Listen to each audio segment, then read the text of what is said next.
Good morning बच्चों। आज की वर्कशीट आपकी 66 नंबर, तारीख 11 दिसंबर 2020। आज का कोविड-19 का संदेश, मास्क अवश्य पहने। चलिए आज के कार्यपत्रक 66 करते हैं। पाठ 8, जीव जनन कैसे करते हैं। पिछली वर्कशीट में आपने क्या पढ़ा था? जनन के बारे में, जनन के प्रकार और विभिन्नता का महत्व। और आज आप पढ़ेंगे जीव जनन कैसे करते हैं में एकल जीवों में प्रजनन की विधि। एकल जीव यानी एक कोशिका वाले जीव।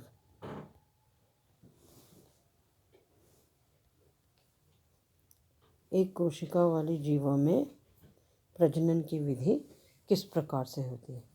तो पिछली बार आपने जनन के प्रकार पढ़े थे। 2 प्रकार होते हैं, लैंगिक जनन और अलैंगिक जनन। तो आज आप अलैंगिक जनन के विषय में पढ़ेंगे। अलैंगिक जनन के प्रकार होते हैं। पहला प्रकार है विखंडन, दूसरा है पुनर्जनन, तीसरा मुकुलन, चौथा खंडन, पांचवा बीजाणु समासंग और छठा है कायिक प्रवर्धन। तो अलैंगिक जनन के 6 प्रकार होते हैं, विखंडन, पुनर्जनन, मुकुलन, खंडन, बीजाणु समासंग और कायिक प्रवर्धन। इसमें से विखंडन, इसके 2 प्रकार हो जाते हैं, एक द्विखंडन और बहुखंडन। और यहाँ कायिक प्रवर्धन, ये भी 2 प्रकार के होते हैं, एक प्राकृतिक रूप से और एक कृत्रिम रूप से। चलिए आज हम अलैंगिक जनन के प्रकार के विषय में ही पढ़ेंगे। सबसे पहला विखंडन, यह एक कोशिकीय जीवों में अलैंगिक प्रजनन का प्रकार है। कैसे जीवों में? एक कोशिकीय जीवों में अलैंगिक प्रजनन का प्रकार है, जिसमें से नए जीवों की उत्पत्ति होती है। और यह 2 प्रकार का होता है, द्विखंडन यानी एक कोशिका 2 बराबर हिस्सों में विभाजित हो जाती है। एक कोशिका 2 बराबर हिस्सों में विभाजित हो जाती है, जैसा कि आप ये चित्र देख रहे हैं। इसमें उदाहरण के लिए अमीबा है, लिशमानिया। एक परिभाषा हो गई और उदाहरण। अब दूसरा प्रकार है विखंडन का बहुखंडन। बहुखंडन यानी एक कोशिका एक साथ कई कोशिकाओं में विभाजित होती है। एक कोशिका एक साथ कई कोशिकाओं में विभाजित होती है। उदाहरण के लिए प्लाज्मोडियम यानी मलेरिया परजीवी। और कभी कभी अनुकूल परिस्थितियों में अमीबा भी बहुखंडन करता है। ये इसका चित्र दिया है बहुखंडन का, ये द्विखंडन का। अब दूसरा प्रकार मुकुलन। मुकुलन यानी वह प्रक्रिया होती है जिसमें एक वृद्धि यानी मुकुल माता पिता जीव, जनक जीव के शरीर पर बनती है। और यह मुकुल जैसे एक पौधे में एक कली से बनती है और कली वृद्धि करते जाती है, फूल बनता है और फिर उसके बीजों से नए पौधे निकलते हैं। इसी तरीके से मुकुलन की प्रक्रिया में भी होता है। मुकुल माता पिता जीव के शरीर पर बनती हैं और वृद्धि करके ये अलग हो जाते हैं और एक नया जीव बन जाते हैं। उदाहरण के लिए खमीर, हाइड्रा। खमीर यानी यीस्ट, यीस्ट में मुकुलन होता है और एक हाइड्रा में भी मुकुलन होता है। ये मुकुलन का चित्र दिखाया हुआ है, ये हाइड्रा है। यहाँ पर ये छोटी सी कली टाइप की निकली मुकुल, ये मुकुल में वृद्धि हुई, ये और वृद्धि हो गई, हाइड्रा बन गया और फिर इस हाइड्रा जीव से ही अलग होकर एक नई हाइड्रा में उत्पत्ति इसकी होती है।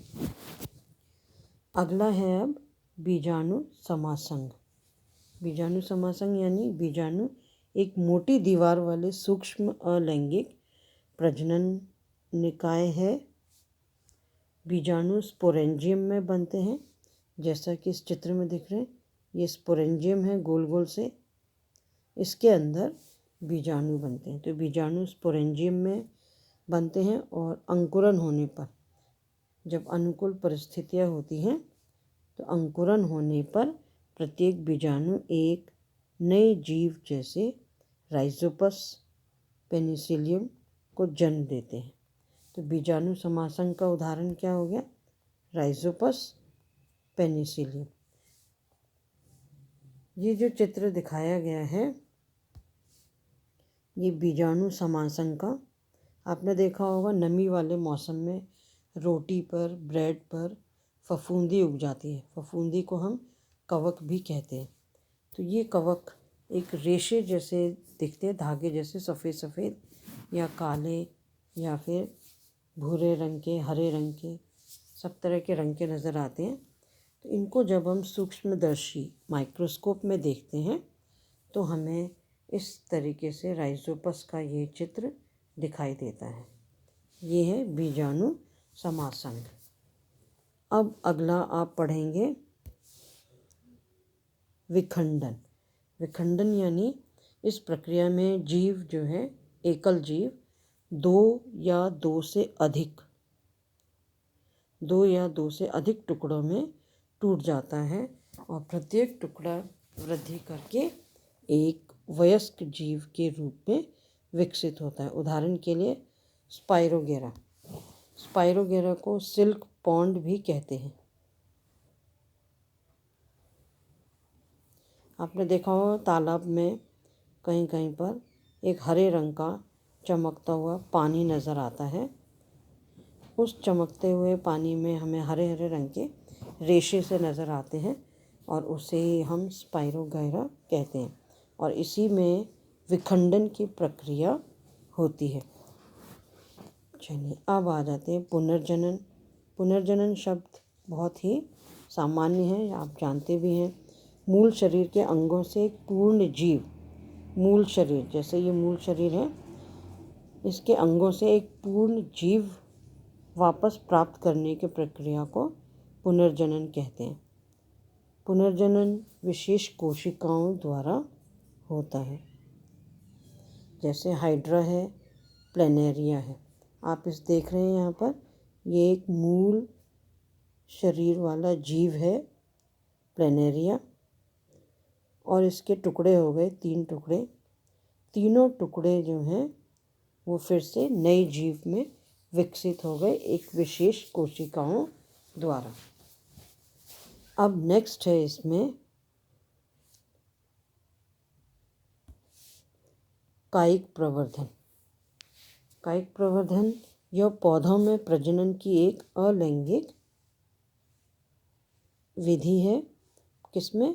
पौधों में प्रजनन की अलैंगिक विधि है, जिसमें वनस्पति भाग जैसे जड़, तना, पत्ती ये कायिक भाग कहलाते हैं। इन्हीं से नए पौधों का जन्म होता है। पौधे की जड़ से ही नया पौधा बनता है, पौधे की पत्ती से नया पौधा बनता है और पौधे के तने से भी नया पौधा बनता है। तो इन जड़, तना, पत्ती इनको हम कायिक भाग भी कहते हैं। तो इस विधि को हम कायिक प्रवर्धन कहते हैं। अब हम पहुंचते हैं अभ्यास के प्रश्न।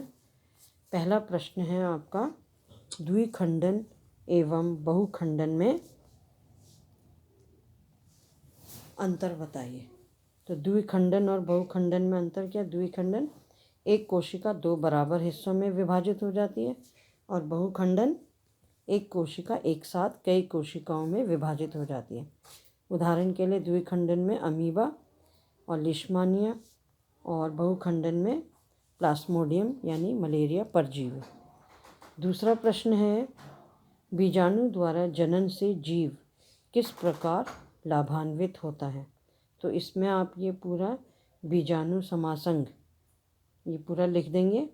बीजाणु एक मोटी दीवार सिस्ट ये पूरी से ढके रहते हैं और अनुकूल परिस्थितियों में अंकुरन पर प्रत्येक बीजाणु एक नई जीव में विकसित हो जाते हैं। जैसे उदाहरण के लिए राइजोपस, पेनिसिलियम, और ये चित्र भी बना देना है। तीसरा प्रश्न है, क्या आप कुछ कारण सोच सकते हैं जिससे पता चलता हो कि जटिल संरचना वाली जीव पुनरुद्भवन द्वारा नई संतति उत्पन्न नहीं कर सकते हैं।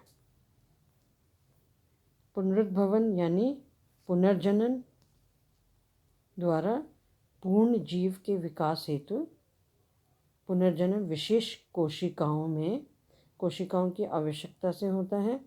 तो इसके अभाव होने के कारण विशेष कोशिकाओं द्वारा होता है। तो विशेष कोशिकाओं के अभाव के कारण जटिल संरचना वाले जीव में पुनरुद्भवन द्वारा नई जीवों का निर्माण नहीं होता है। अगला प्रश्न है, चौथा प्रश्न, कुछ पौधों को उगाने के लिए कायिक प्रवर्धन का उपयोग क्यों किया जाता है? कुछ पौधों को उगाने में कायिक प्रवर्धन का उपयोग क्यों किया जाता है?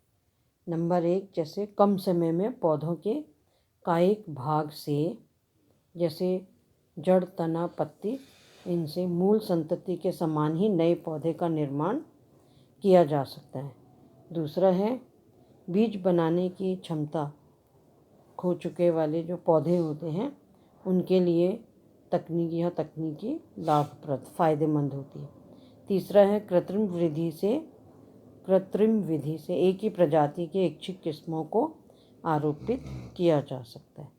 इस कारण कायिक प्रवर्धन द्वारा पौधे उगाने की विधि बहुत ही लाभप्रद है।